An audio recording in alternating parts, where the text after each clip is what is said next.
Welcome back to the channel. I want to show you guys a couple of things in your dual screen viewer. So if you don't have your dual screen viewer up, it's this icon in the upper right. Click it and you have your timeline view on the right and your source viewer on the left.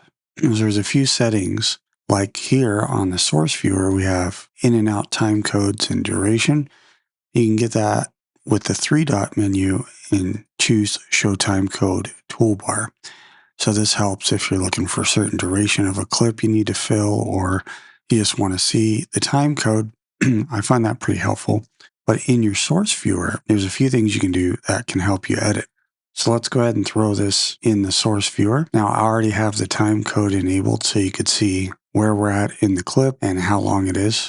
But we have a few options in the 3-dot menu on this side, such as show full clip audio waveform. So now this will be a running waveform of the whole clip, or what I find useful is show zoomed in waveform. So now if you're working with interviews or some dialogue, you can see where there's breaks. And if you're trying to edit according to that, you can now use this zoomed in waveform diagram at the bottom to help you make your in and outs. So let's keep that selected and go back a little, and we'll just show you what it's doing. You guys understand that family ties, So let's just go in just family before ties that line. is always in first position.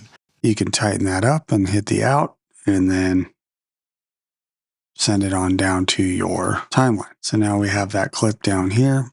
Another thing, if you guys didn't know, in the source viewer, as you hover over it, you'll get these little icons depending on if it has video and audio combined. So if you needed just a video clip, you can grab this little film strip icon and pull that down, and that leaves the audio behind, and vice versa. If you're to grab the little waveform icon, that'll bring the audio by itself. I find that pretty handy. It's on by default. Once you set it, you can leave it and it'll work on your other clips as well. So here, if we grab this other clip and drop it in, you can see the waveform is still there. So it's per project, but it's a couple little check boxes. Here I do have to go back to full zoomed in waveform, but wherever your playhead is, it matches here and you can get a visual representation of what's going on inside of your clip.